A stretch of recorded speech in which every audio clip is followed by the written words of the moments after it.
What's up people, this is Solidarity, and today I'm going to be doing a tutorial on how to port forward your router. Now, this should work on most routers, but not all routers. There's some like Windstream that might have complications, and really the only way to be 100% sure that it's going to work is to look up a port forwarding tutorial for your particular router's brand name and model name. But anyway, let's go ahead and get started.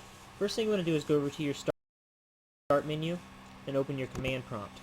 Now on mine I have it pinned to the top because I use the command prompt a lot. But on yours, what you can do is go over to where it says Search Programs and Files and type in CMD and then press Enter. Now once you get this pulled up, type in ipconfig, press Enter, and then scroll up to the top.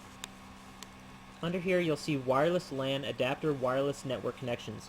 And underneath this you'll see Default Gateway. Now the address that's for the default gateway, you want to type that into your browser. See, on mine I've already got it pulled up right here. But depending on what your browser is, like if you're using Internet Explorer, you may have to type in http:// in front of it, which looks like that. You know, you'll see it a lot of places. But once you get this open, you want to look for a page that'll either say port forwarding or virtual servers. On mine it says virtual servers. Now mine is pulled up right here because I'm already logged in, but sometimes you get a login screen that'll ask for a password, and if you haven't changed it and set it manually, it's usually something like the word admin or the word user or the word password, or on mine I just click submit and it fills it in for me.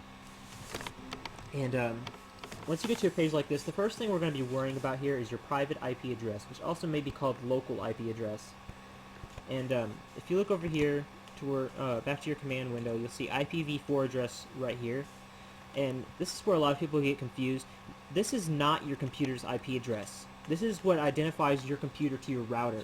See, the first 3 digits right here is pretty much just saying, hey, this is the router, and the last digit right there is what your computer's assigned your computer as the DHCP, which basically means when you get a new device connected to your router, each computer has an index. Like, I have 2 computers in my house. Point 1 is the router, so that one gets skipped. Point 2 is my uncle's computer, and point 3 is me.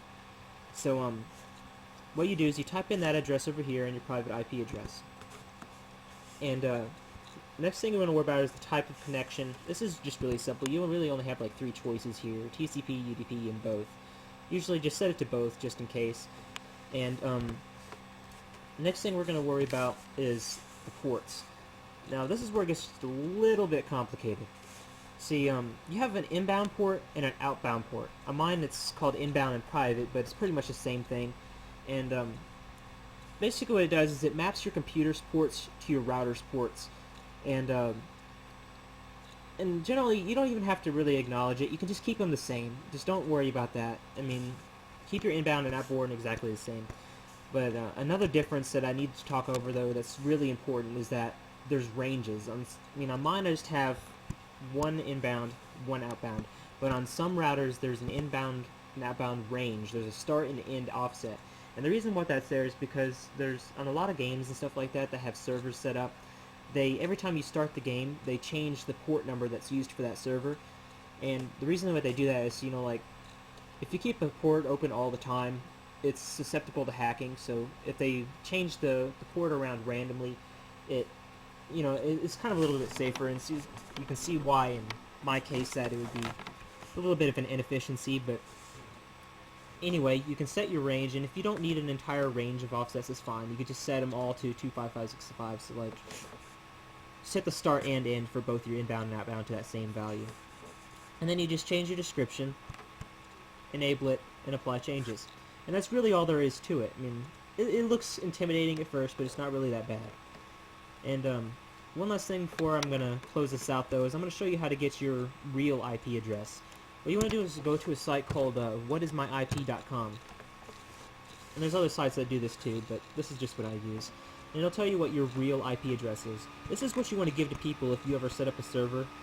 But and one more note too, just one last note before I close this out, is if someone ever gives you an address that starts with 192.168 or 10.0 or 25.0, just automatically tell them that they give you the wrong address. mean, don't even bother acknowledging it, the whole thing, or even testing it out, because that means that it's a private IP address. Those are IP addresses that are used by routers to talk to computers, and that's just a really easy way to identify them.